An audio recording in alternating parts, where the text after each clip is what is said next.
이름으로 기도드립니다. 아멘. 종료주일을 맞이한 우리는 십자가를 향해 걸어가신 주님의 사랑을 깊이 묵상하는 사이에 큰 은혜가 여러분에게 더해지시기를 주님의 이름으로 축복합니다. 예수님은 베들레헴에서 탄생하셔서 골고다 갈보리 언덕에서 생애를 마치셨습니다. 여정은 겉모습은 초라해도 위대한 삶을 사셨습니다. 오늘은 종료주일이고 내일부터 한 주간은 고난주간이 시작돼서 또 목요일은 목요일로 세족식을 하시기도 하셨습니다. 예수님께서 제자들의 발을 씻겨주시고 최후의 만찬을 나누셨으며 겟세마네 동산에서 기도하시다가 체포돼서 이 가전 순환을 당하신 후에 금요일에 십자가에 순환과 못 박히심으로 죽음 후에 무덤에 계시다가 사흘 만에 부활하셨습니다. 그러니까 이 한 주간은 예수님의 생애가 총망라되어지는 기간이다. 그 여정은 초라하고 위대한 행렬, 극과 극을 달리는 그런 치열하고 또 숨가쁜 영광의 삶을 사신 길이었습니다. 오늘 본문은 초라한 왕 예수님 예루살렘의 입성이 준비되고 있고 실제 예루살렘의 성에 입성하는 장면이 소개되고 있습니다. 이제까지 예수님은 예루살렘에 여러 번 오셨을 텐데 마태는 한 번도 예루살렘 방문을 말하지 않습니다. 여기에서 처음이자 마지막으로 왕으로서 예루살렘의 입성을 기록하고 있습니다. 그만큼 이 사건이 차지하는 의미가 크다는 의미를 우리에게 말하고 있습니다. 맞은편 마을에 갔던 제자들이 예수님께서 말씀하신 대로 나귀 새끼를 끌고 왔습니다. 드디어 예루살렘의 입성이 바로 죽음의 행진이라는 것을 예수님은 알고 계셨지만 하나님께서 원하시는 길이기에 가지 않으면 안 되는 길이었습니다. 나귀를 타고 입성하는 것과 십자가의 순환은 이미 예정된 일이기에 주저하지 않으셨습니다. 예루살렘의 성에 나귀 새끼를 타고 입성하는 왕의 개선 행진은 확실히 전대미문의 사건이었습니다. 메시아에 대한 하나님의 계획과 그에 대한 백성들의 생각은 똑같지 않다라는 사실을 또한 보게 됩니다. 예수님의 입성은 성에 큰 소동을 불러일으켰습니다. 당시 네로 황제 때 국세조사에 의하면 6월절에 예루살렘에 모인 사람이 약 270만 명이었다라고 기록되어 있습니다. 그러니 인산인해를 이룬 것이죠. 그 가운데서 이는 누구냐? 10절에 보면 이는 누구뇨? 극소수의 예수의 제자들을 빼놓고는 다 이 사람이 누구냐라고 말했을 겁니다. 그러나 이 질문은 신라곤, 낙원이 무너지고 난 이후에 구약 4,000년의 역사와 신약 2,000년의 역사를 관통하면서 예수님께서 재림하신 날까지 모든 사람의 마음속에 사라지지 않을 기본적이며 실존적인 질문이기도 합니다. 그래서 오늘 종료주일인 오늘은 말씀을 통해 나귀 새끼를 타고 입성하신 예수님이 어떤 분이시며 이 사건이 의미하는 바를 함께 살펴가는 시간에 저와 여러분 속에 더 큰 은혜가 임하시기를 주님의 이름으로 축복합니다.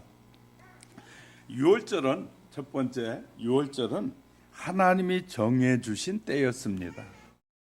6월절은 하나님께서 정해놓으신 절기인데 예수님께서는 이 때를 위하여 이 갈릴리로부터 마지막 예루살렘 방문 여정을 오르고 계십니다. 이 무렵 예수님께서는 제자들에게 예루살렘에서 순환과 부활에 대해서 거듭거듭 말씀하고 계십니다. 이제 예수님이 예루살렘에 올라가면 어떤 일이 이루어질 것인지를 미리 제자들에게 다 설명하고 가르쳐 주었습니다. 예수님께서 생각하신 내 때는 다가오는 유월절이었다. 마태복음 26장 18절에 가보면 그런 내용들이 소개되고 있습니다. 이것은 구약의 마지막 유월절이 바로 내 때다. 예수님은 말씀하고 계시는 거예요. 왜냐하면 예수님께서 유월절에 어린 양이, 요한복음 1장 29절에 보면 어린 양이 되어서 인류의 죄를 단번에 대속 해방해 주셨기 때문에 구약의 유월절은 더는 지킬 필요가 없게 된 것입니다. 또한 그것은 신약의 성만찬으로 대치되기 때문입니다. 하나님께서 정해놓으신 대속의 날, 이때 유월절이었으며 또 장소는 예루살렘이었습니다. 그것을 예수님은 잘 알고 계셨습니다. 그래서 유월절 엿새 전에 예루살렘의 지척인 베다니에 도착해서 최후의 결단을 예수님은 준비하고 계십니다. 유월절은 유대인에게 최대 축제로 애굽의 탈출을 기념하는 절기입니다. 이날이 니산월, 그러니까 이 유대 달력으로 하면 3월 14일인데 니산월 14일이었기에 이날 하루가 유월절이에요. 그리고 그 다음 날부터는 이 무교절 축제가 7일 동안 벌어지는데 이 유월절 다음 날부터 7일 동안, 그러니까 8일 동안의 축제가 시작됩니다. 이 무교절 절기까지를 일반적으로 유월절이라고 말합니다. 이 유월절 축제 때는 예루살렘에서 30km 이내의 모든 장녀는 예루살렘에 와서 이 절기에 참여하도록 법으로 정해져 있었다고 합니다. 유월절에 잡은 양만 약 25만 마리였고 이때 모인 사람이 250에서 270만 명이 되었다고 하니까 외국에 흩어져 살고 있던 사람 유대인들이 절기를 기회로 고국 방문을 하게 되는 거거든요.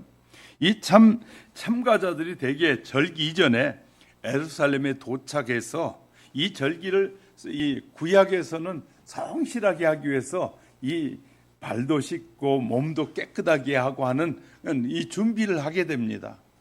유월절과 이 유월절의 이 행사를 함께 잘 지내려고 외국에서 많은 흩어져 사는 유대인들이 돌아오기 때문에 이가 엄청난 축제 절기다 그 말이죠. 그리고 미리 준비해서 정결 의식을 다 준비하게 됩니다. 예수님께서 나귀를 타고 예루살렘의 성에 입성한 것은 유월절 4일 전인 니산월 10일이었습니다. 수많은 군중이 호산나를 외치며 왕을 영접했던 사람은 미리 예루살렘에 미리 와 있던 그런 사람들이었어요. 하나님께서는 이 거대한 군중이 참여하는 이 축제 기간에 예수님을 십자가에 달므로써 구속사역의 완성을 계획하셨던 것입니다. 하나님께서 은밀하게 하신 일이 많으셨는데 범죄로 잃어버린 인류를 다시 회복하는 이 절대적인 대역사를 그렇게 하실 수 없는 것이었어요. 많은 사람들에게 보여줘야 했고 이것이 하나님의 계획이라고 알려줘야 했기 때문에 이 축제 때 유대인에게 가장 큰 축제 때 예수님을 십자가에 다심으로 하나님의 계획이 어떻게 이루어지는지를 보여주고 계신다고 말이죠. 자, 범죄로 잃어버렸던 인류를 다시 회복하는 이 절대적인 대역사를 이렇게 시작하셨습니다. 마땅히 수많은 군중이 운집해 있는 역사 현장에 장엄하게 집행할 필요가 있었던 것입니다. 역사와 생명의 의미가 인류의 이 문명이 바뀌는 이 대역사는 군중들이 지켜보는 밝은 현장에서 역사적 사건으로 만드신 것이에요. 이 일을 위해서 예수님께서 예루살렘 입성 준비를 다 끝내고 베다니의 마을에 기다리고 계셨습니다. 예수님의 초라한 입성뿐만 아니라 제자들 그리고 그 따르는 군중 일행이 예루살렘에 가까이 와서 감람산 벳바게에 이르게 됩니다. 감람산은 올리브나무가 많아서 붙여진 이름으로 이 산에서 예루살렘이 보여요. 이 적은 언덕이 있어가지고 언덕 저쪽은 예루살렘이고 이쪽은 감람산인데 이 올리브나무가 엄청 많습니다. 제가 가보니까 막 고목들이요 수백 년씩 되는 그 올리브나무가 가득해요. 그래서 그쪽에 베다니에서부터 넘어오게 되면 그쪽에서 딱 오면 바로 예루살렘이 지척에 잘 보이게 되어 있어요. 그 당시 6월절이 가까이 오고 있기 때문에 갈릴리의 수많은 무리가 이 길을 따라서 예루살렘을 향해서 막 행진하고 있습니다.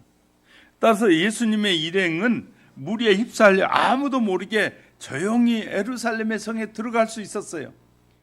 지금까지 예수님이 수도 없이 많이 예루살렘에 매년 드나드셨는데 30세가 되기 전까지는 계속 드나드셨는데 들어갈 때 나올 때 아무도 몰랐어요, 예수님이. 그런데 이제 이 마지막 십자가에 매달리기 직전에 이 6월절에는 예수님이 대대적으로 사람들이 보는 데서 이렇게 행진하고 들어가게 되는 것입니다. 예수님 그렇게 하지 않았는데 이 선지자들의 예언을 따라서 이사야 62장 11절과 아까 읽었던 스가랴 9장 9절에 나귀 새끼를 타고 예루살렘에 입성하신 예수님의 이 같은 행동은 이전에 찾아볼 수 없었던 일입니다. 예수님은 언제나 백성들의 열망을 드러낸 행동을 피해 오셨어요. 막 백성들이 왕으로 세워야 된다고 하고 막 그럴 때마다 조용히 잠잠하라고 하셨고 예수님 당신을 드러내지 않았어요. 그러나 6월절 십자가에 매달리기 전에 6월절을 향해서 올라가신 예수님은 당당하게 왕으로서 올라가신 모습을 보여줍니다. 복음서를 보면 예수님께서 무엇을 타고 여행했다는 기록이 거의 없습니다. 그러니까 예수님이 뭘 타고 다니고 뭐 그랬던 내용이 전혀 없어요. 그런데 여기서 특이한 것은 왕으로 입성하신 예수님께서 나귀 새끼를 타고 입성하셨다라고 기록해주고 있어요. 왕은 대개 백마를 타고 당당하게 입성하는데 예수님은 나귀 새끼를 타고 입성하니 너무나 초라하지 않습니까? 그러나 여기에 특별한 의미가 있다는 것입니다. 본문 2절을 보면 너희는 맞은편 마을로 가라. 그리하면 곧 매인 나귀와 나귀 새끼가 함께 있는 것을 보리니 풀어 내게로 끌고 오라. 예수님께서 이렇게 말씀하셨어요. 또 3절에 보면 만일 누가 무슨 말을 하거든 주가 쓰시겠다 하라. 그리하면 즉시 보내리라. 예수님은 우리가 알 수 없는 예지의 능력을 소유하고 계셨던 것이에요. 예수님은 제자들이 어디서 나귀를 발견할 것인지 미리 다 알고 계셨다 그 말이에요. 주인이 어떻게 행동할지도 다 알고 계신 예수님. 제자들이 마을에 이르렀을 때 주님이 말씀하신 대로 나귀와 새끼가 매어 있는 것을 발견하게 됩니다. 제자들이 3절에 말하는 것처럼 주가 쓰시겠다고 말하자 이 나귀 주인은 아무 말도 하지 않고 나귀와 나귀 새끼를 끌고 가게 해주셨어요. 참으로 신기한 일은 이것이 예수님이 단순한 인간이 아님을 우리에게 말씀하고 계시는 거예요. 예수님은 이 사건을 통해서 자신이 우주의 권위와 만물에 대한 최고의 소유자이심을 드러내신 거예요. 왜? 당신이 쓰시겠다고 하면 언제든지 쓸 수 있다는 거예요. 마태는 단순히 나귀를 끌어올 그 사실뿐만 아니라 그 뒤에 벌어진 사건을 통해서 예수님의 초자연적인 권위와 선지자의 예언을 이루시는 차원으로 연결해 가고 있는 거예요. 하나님의 뜻을 이루시는 예수님의 순종을 우리 모두 배우게 되시기를 주님의 이름으로 축복합니다. 하나님 우리에게 늘 말씀하시면 우리가 거부할 때가 참 많거든요. 근데 믿음이 이렇게 성숙해지면 뭘 생각하냐면 하나님이 뭘 원하실까? 지금 나에게 하나님이 뭘 내가 하면 하나님이 가장 기뻐하실까를 생각하게 돼.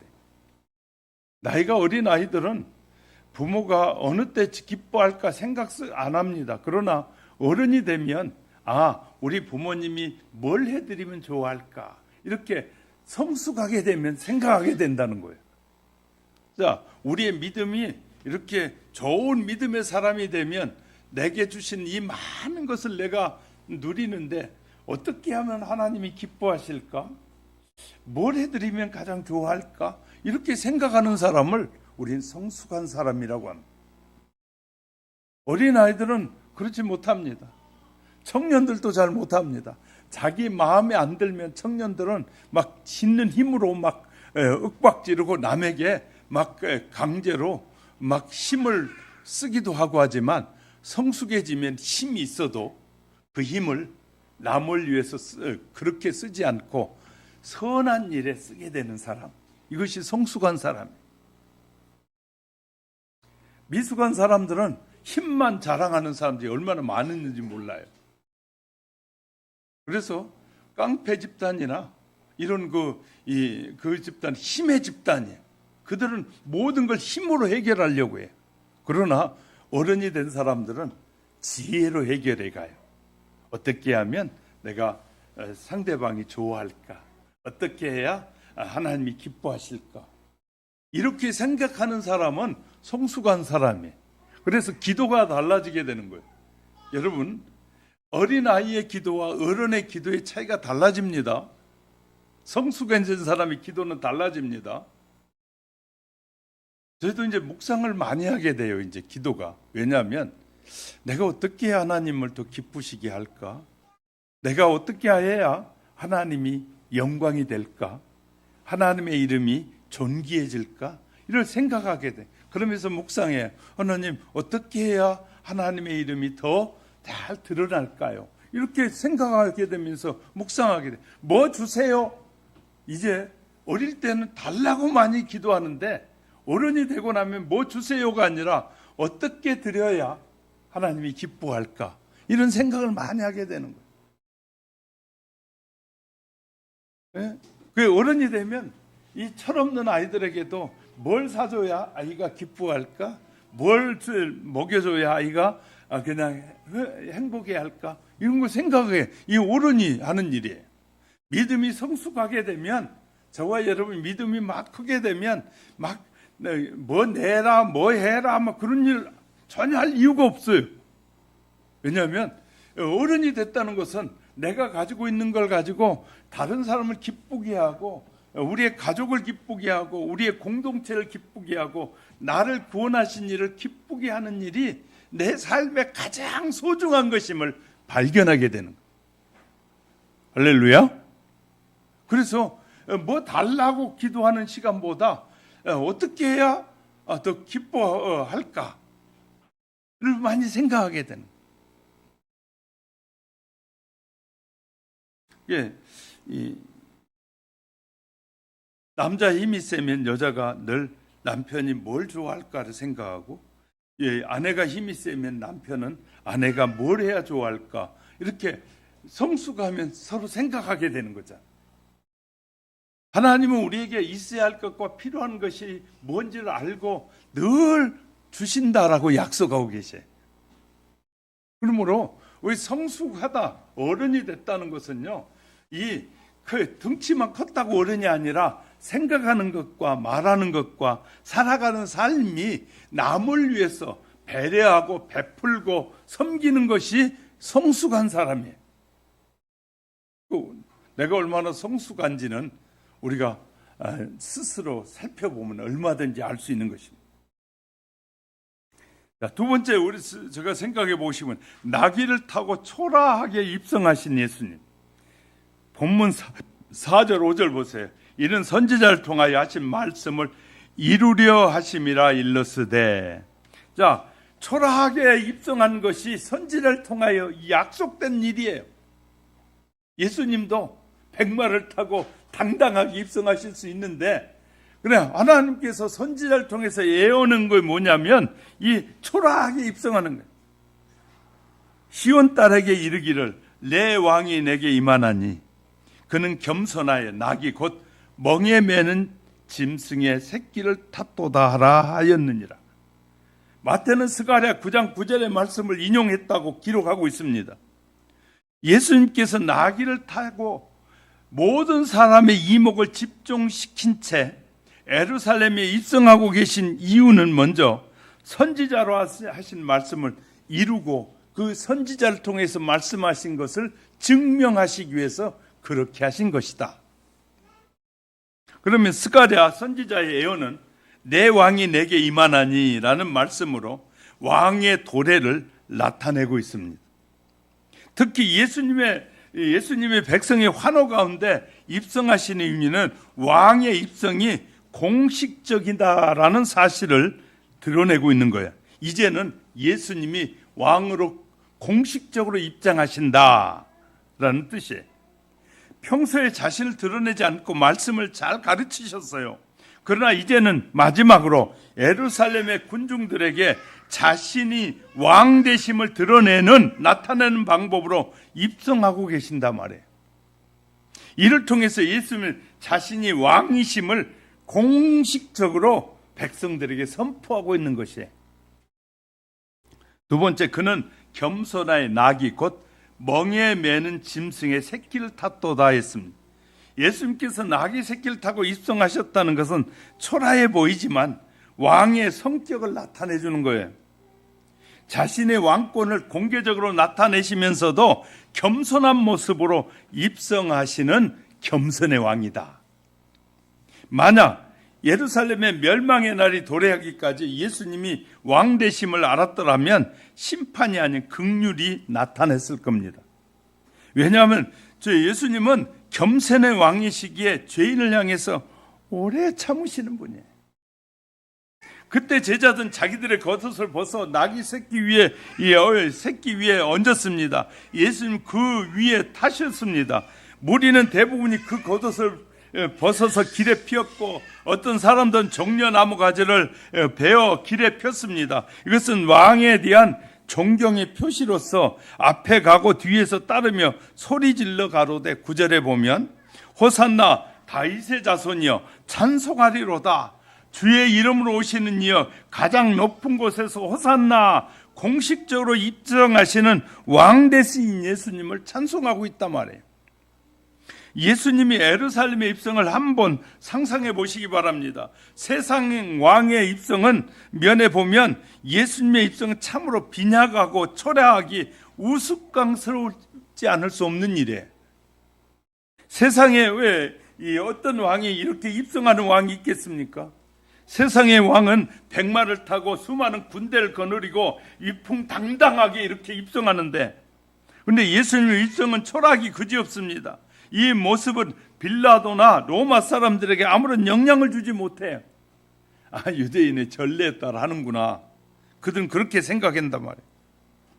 예수님은 신문할 때 빌라도가 요한복음 18장 38절에 나는 그에게서 아무 잘못을 찾지 못하노라. 이 말은 주님의 무죄를 말하는 것이 아니라 단지 그거 선동하는 일이 없다. 백성을 선동해서 로마에 대항해서 막 우리의 자유를 달라고 하는 것이 아니었다고 말해.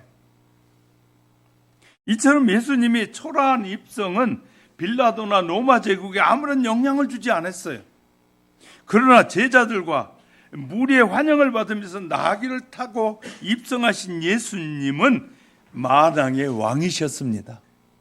성경이 말하는 만왕의 왕이셨습니다. 만왕의 왕이시며 나귀 새끼를 타고 입성하신 겸손한 왕 예수님을 호산나 찬송했다고 말이죠. 왜 나귀를 선택했을까요?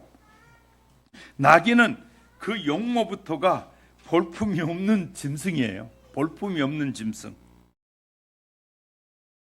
용맹도 없고 빠르지도 못할 뿐만 아니라 목소리도 나귀의 새끼의 그 목소리도 좋은 목소리가 아니에요.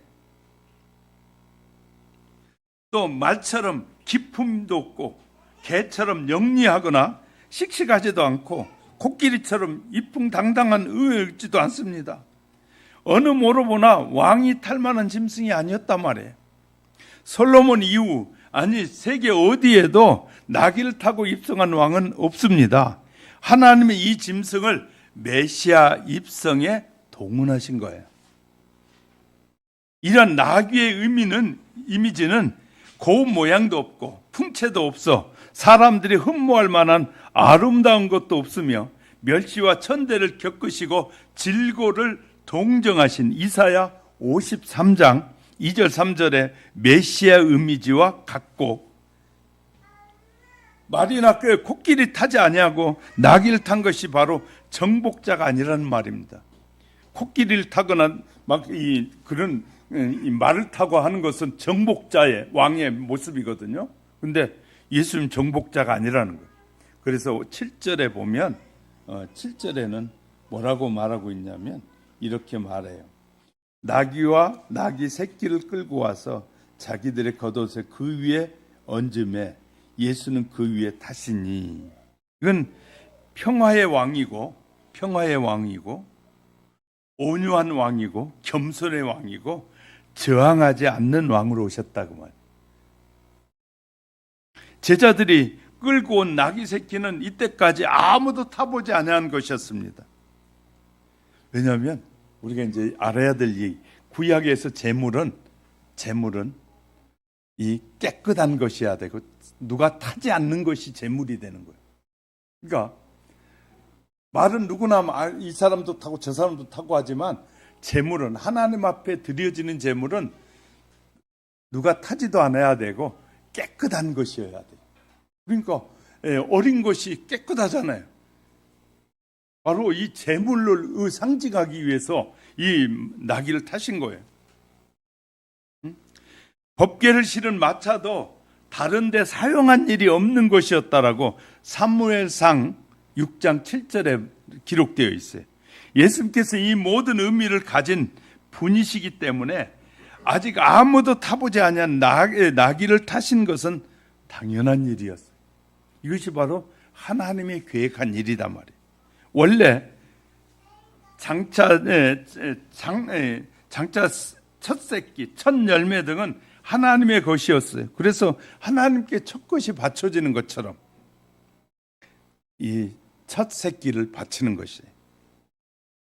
제자들은 어떠했습니까? 먼저 나귀 새끼를 끌고 온 제자들은 그들의 겉옷을 벗어서 나귀 위에 깔았습니다. 겉옷을 까는 행위는 왕에게 하는 예우였다라고 열왕기하 9장 13절에서 왕이 입성할 때 사람들은 자기들의 겉옷을 벗어서 깔고 지나가겠다 그 말이에요. 그 말은 나를 받고 가셔도 됩니다. 당신은 왕이기 때문에. 그런 의미가 있어요. 환영과 복종을 뜻하는 것입니다. 오랫동안 메시아 도래를 기다렸던 유대인들에게 있어서 예수님의 입성은 곧 메시아 입성이며 바로 예루살렘에 유대의 왕으로 군림하게 될 것을 예고하는 것이에요.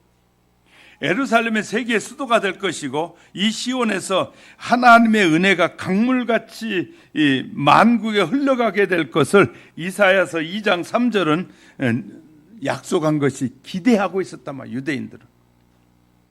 지금 이 예루살렘이 세계의 가장 알려진 수도이기도 해. 지금 이런 왕에게 그런 최대의 경의를 표했던 것이, 또한 그 밖에 다른 제자들은 역시 그들의 겉옷과 종려나무 가지를 베어다가 예수님에게 지나가실 때 깔았습니다. 종려나무는 승리를 상징하는 나무라고 합니다. 그래서 유대인들이 마카비 전쟁을 통해서 전쟁을 이기고 마카비 형제들이 이 예루살렘에 들어올 때 수많은 유대인들이 이 종려나무 가지를 꺾어다가 전쟁이 이기고 돌아온 그들을 맞이했다라고 마카비서에 소개하고 있어요. 그래서 지금 예수님이 그렇게 입성하고 계셔요. 군중들은 어떻게 환영했습니까?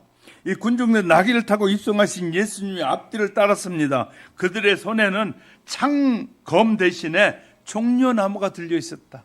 그러니까 이 강력한 왕으로 오시는 사람은 창검을 가진 군사들이 따라오는데 예수님이 입성하실 땐 창검이 아니라 종려나무꺼지를 이 전쟁의 승리를 이끄실 분이라는 사실을 의미하면서 종려나무를 꺾었단 말이에요. 창과 칼을 가지지 않았다 그 말이죠. 자, 세상의 왕은 군대는 높은 곳에 타고 창과 검을 가지고 위풍당당하게 군대를 거느리고 입성하는 세상의 왕의 행렬과는 굉장히 대조되는 그런 모습이었습니다. 전자는 예수님 평화의 행렬이라면 후자는 전쟁의 행렬입니다. 전쟁, 누구든지 우리를 공격하면 다 무너뜨리라 창칼로 이렇게 지금 이풍당당하게 들어오는 것이에요. 우리나라도 취임식에 보세요. 막 군과 경찰들이 쫙 깔리게 되고 모든 취임식은 그래요. 근데 이 위에 높은 자리라는 것은 늘 공격을 받게 돼 있어요. 높은 자리는 늘 공격을 받아요. 그래서 높은 자리에 올라가는 사람은 인격이 잘 다듬어지지 않으면 자기 성질에 그냥 일들을 터뜨려 가지고 그 자리에 오래 못 견디는 거예요. 5년도 못 견디잖아요. 얼마나 하니까 자기 성질에 법을 지키지 않으니까 결국은 파면돼야 되는 불상사를 경험하게 되는 거예요. 네. 지도자가 되면 수많은 사람의 견제가 따라오게 돼 있어요. 여러분들이 그런 지도자가 안 돼 봐서 모를지 모르지만 지도자가 되면 엄청난 많은 핍박이 있어요. 그건요 세상에 다 그래요. 어디가나. 근데 그걸 견디느냐 못 견디느냐 이 차이가 달라지는 겁니다.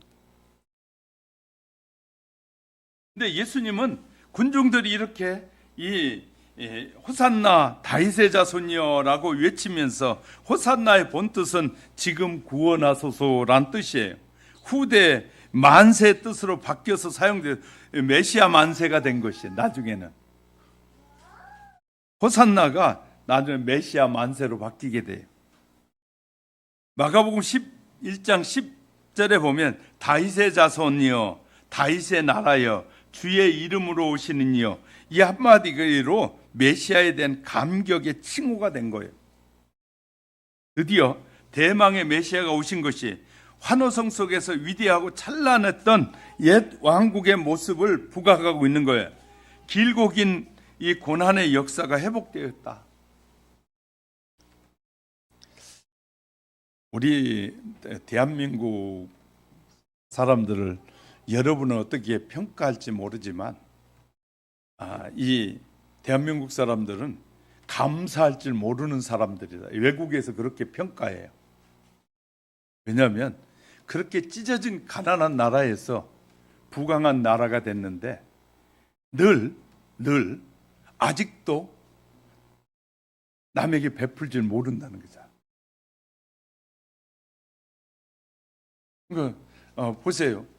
자, 중국이 우리에게 지원을 해준 것도 없고 일본이 우리에게 지원해 주는 것도 없어요. 근데 요새 젊은이들은 미국은 우리에게 와서 3만 5천 명이 자기들의 생명을 자유를 지켜주려고 3만 5천 명이 우리나라에 와서 6.25 때 죽었어요. 근데 미국 물러가라 그러죠. 미국이 나쁘다고. 가장 나쁜 나라는 미국이 아니잖아요. 우리에게 자유를 준 그 나라에게 너무나 많은 젊은이들이 그러니까 잘못 교육하고 있고 잘못 의식화시키고 있는 거예요. 수많은 사람들이. 감사할 줄 모르는 대한민국이라. 해외에서는. 아니 이렇게 세계에 부강한 나라가 됐으면 더 많은 나라에 우리도 베풀고 우리 도와줬던 나라들 다시 그들에게 돌려주고 해야 되잖아요. 근데 부하면 부할수록 더 부하해지고 싶고 남의 걸 빼앗아 오고 싶어 하는 것이 이 외국 사람들이 보는 한국 사람들의 모습이에요. 학자들이 보는. 그러니까 감사할 줄을 모른다는 거예요. 정말 우리가 얼마나 긴 세월 동안에 찌들이게 가난하게 살았는지 몰라요. 우리 이 백성이. 그건 5,000년의 역사 속에 이렇게 부강하게 산 데가 없었거든요. 5,000년의 역사 속에 늘 1,000년, 2,000년을 남의 나라에 조공을 바치면서 그냥 우리의 아들, 딸들을 보내고 그 고난 속에 살았는데 이렇게 우리에게 군대를 파송해서 수많은 젊은이들이 35,000명의 젊은이들이 우리의 자유를 주려고 생명을 바쳐서 대한민국에서 총을 맞아 죽어갔거든요. 그러니까 그런 생각을 안 한다는 거예요. 그래서 누가 많이 하냐면 교회가 해요. 6.25 때 참전했던 나라에 살아있는 이 사람들을 이 교회들이 모여서 그 사람들 초청에다가 뭐 일주일 여행도 시켜드리고 선물도 드리면서 교회가 해. 일반 우리나라에서는 별로 안 해. 그러니까 우리가 기억해야 될 것은요. 우리가 그들이 우리를 도울 때 기록들을 보면요. 그들이 부하고 막 먹을 게 많아서 보낸 것이 아니라 자기들이 먹을 걸 아끼고 나누어 가지고 우리나라에게 지원을 했더라고요. 많은 기록에 보니까. 외국에서 우리나라에게 엄청나게 유교가 끝나고 저도 성장하면서 그들이 보내온 이 우유, 분유, 딱딱 굳어진 분유도 먹었거든요. 저도.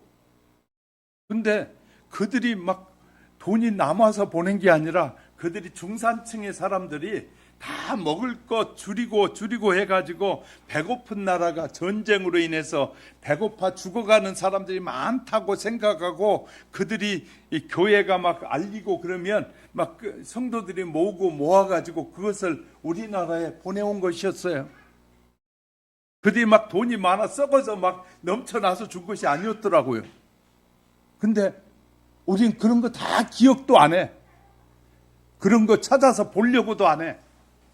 가난했던 것을 잊어버린 사람은 교만한 사람이거든요. 과거를 잊어버린 사람은 교만한 사람들이에요. 왜냐하면 자기가 모든 게 된 것처럼 착각하는 사람들. 우리는 정말 가난한 때가 있었잖아요. 저도 늘 말씀드리잖아요. 봄철이 되면 4월이 되면 저도 배가 고파서 나무하러 가다가 남의 집 보리도 지어다가 이렇게 구워가지고 먹기도 하고 밀도 먹기도 하고 솔나무 파란 싹이 나면 그곳에 가지를 치면 진액 물이 흘러나온 걸 그걸 빨아먹기도 해봤다고요. 저도 정말 뼈저린 가난을 경험했거든요. 하나님은 이렇게 우리로 하여금 엄청난 복을 주셨는데 이제 기독교를 통해서 준 복을 나라의 많은 정치 지도자들은 하나님이 우리에게 기독교를 통해서 이렇게 복을 주신 것을 지금 뭐해? 발로 차기 시작했어요. 아주 우리는 교회 성도들이라도 바르게 알자고요. 그리고 바르게 살자고요. 성도들이라도. 왜냐하면 세상 사람들 그렇게 교육 안 해. 네가 최고다. 이렇게 교육하고 있어요, 오늘날. 이건 말도 안 되는 짓을 하고 있는데 사람들은 알지도 못한 채 사는 거예요. 우리도 그 사이에 빠져가지고 우리도 그냥 모르는 사이에 교만해져 버린. 하나님은 그런 자를 기뻐하시지 않아요. 그런 자에겐 반드시 구약의 역사를 잘 살펴보면 하나님의 은혜를 잊어버리고 감사를 잊어버린 사람들은 뭐 하게 되나? 심판이 따라오게 돼 있어요. 시간이 가면서. 요새 각 가정들마다 옷이 얼마나 많이 있는지 몰라요. 옛날에요.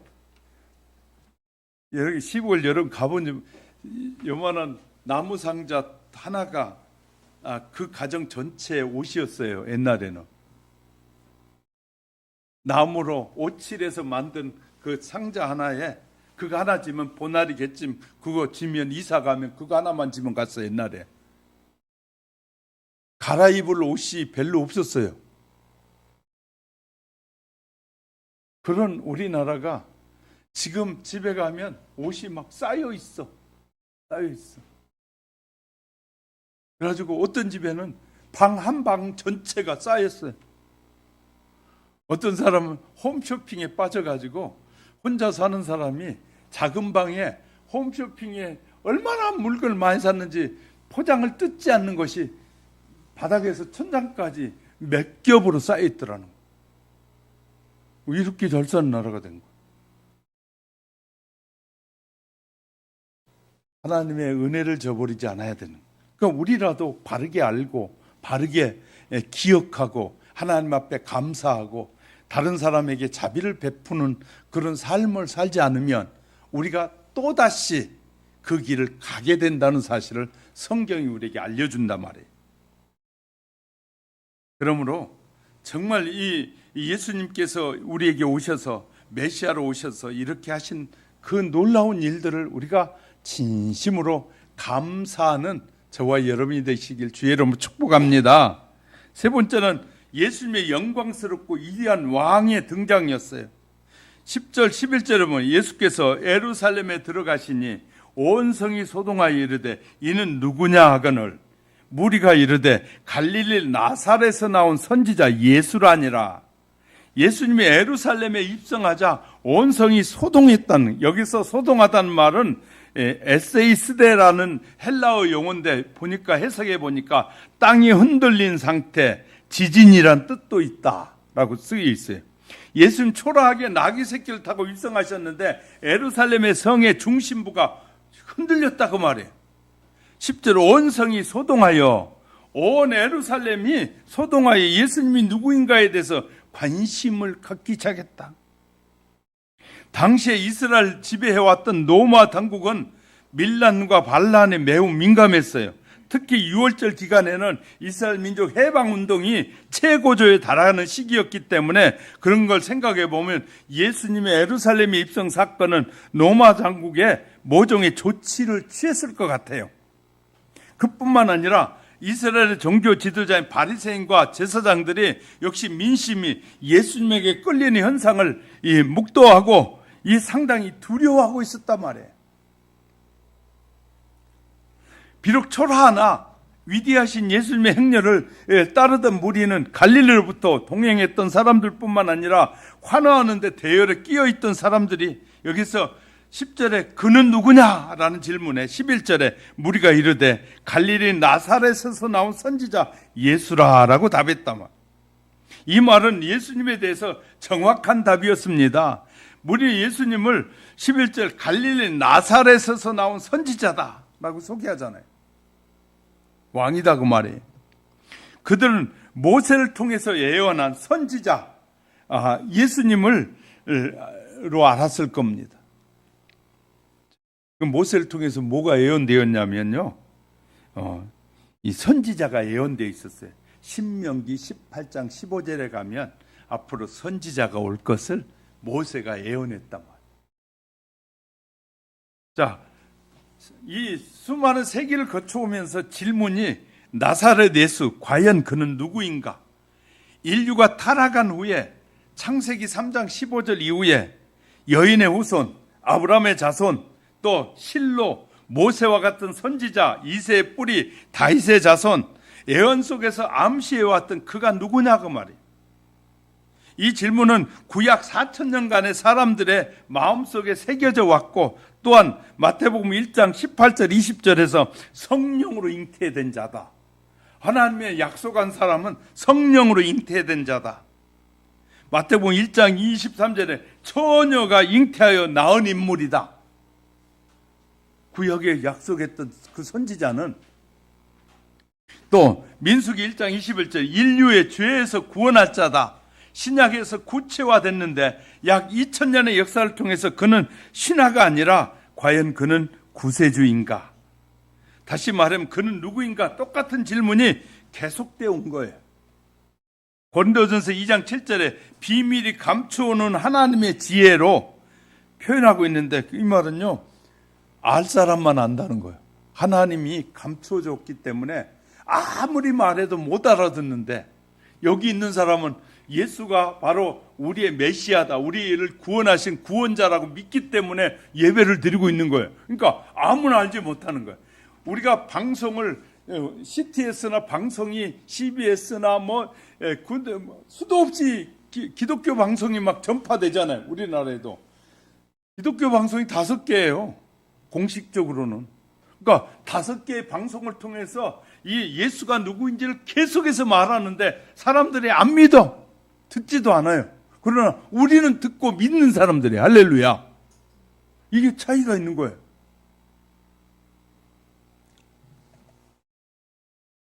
선지자로 보기로 했는데 본문에 이 사람이 누구냐에 대해서 군중들이 갈릴리 나사렛에서 나온 선지자 예수라고 대답해요.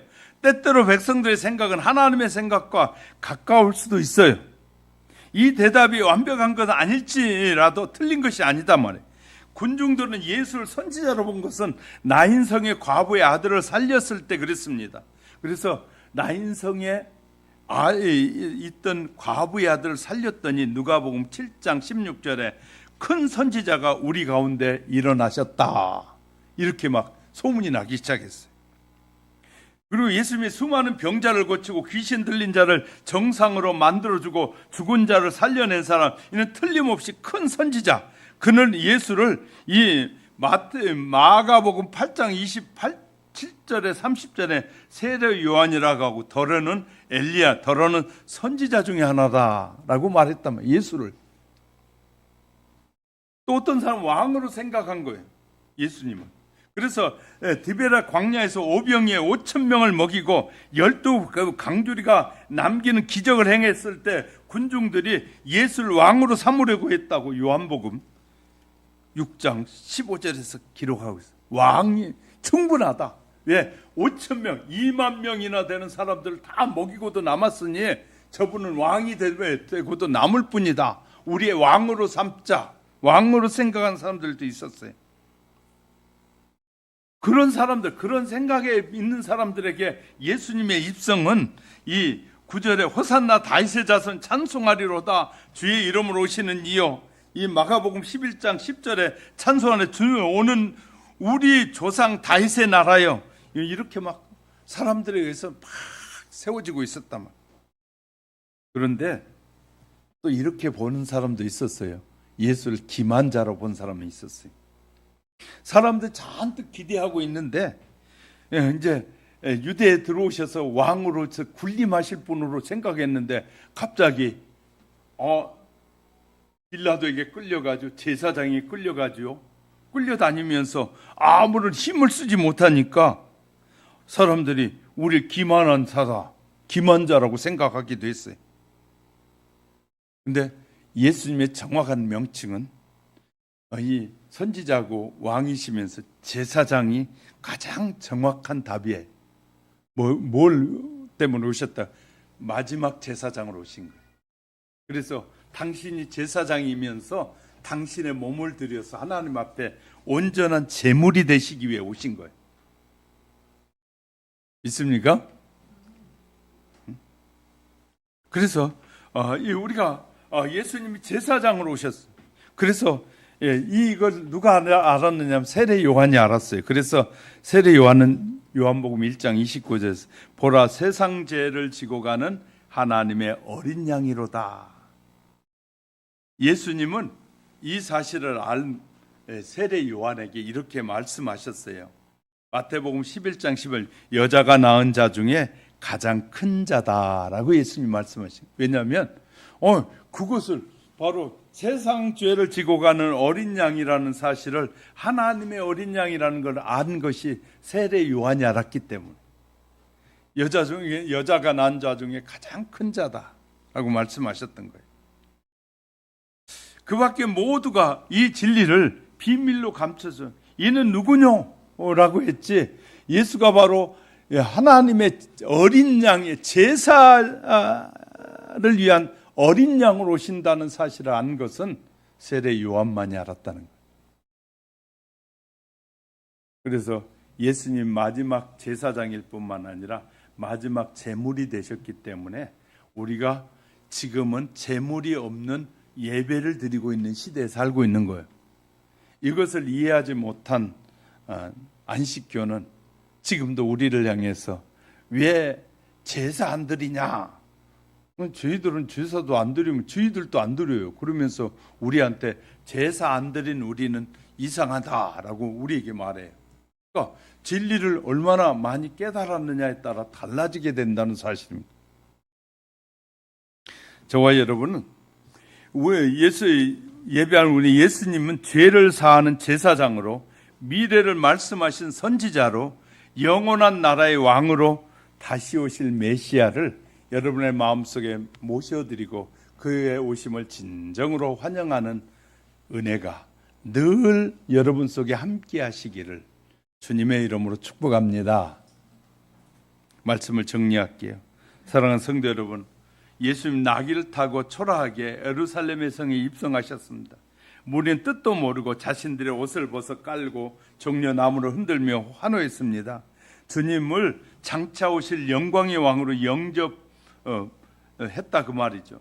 믿음과 충성으로 주님을 영접하는 여러분 심령에 성령님이 내주해 주셔서 여러분 속에서도 호산나 다윗의 자손 예수여 하고 찬송하는, 어린 양으로 오신 예수님을 찬송하는 저와 여러분으로 늘 새로워져 가고, 여러분 삶 속에서 예수를 찬양하고 성삼위 하나님께 영광을 돌려드리는 신실한 하나님의 사람들이 되시기를 주님의 이름으로 축복합니다. 우리 눈을 감으시고요, 잠시 기도하겠습니다. 하나님 아버지, 이렇게 우리를 위해서 예수님이 오셨는데 그 오신 주님을 이 한 주간에 더 깊이 묵상하고 주님의 십자가의 사랑을 더 깊이 알아가게 해달라고 잠시 기도합니다.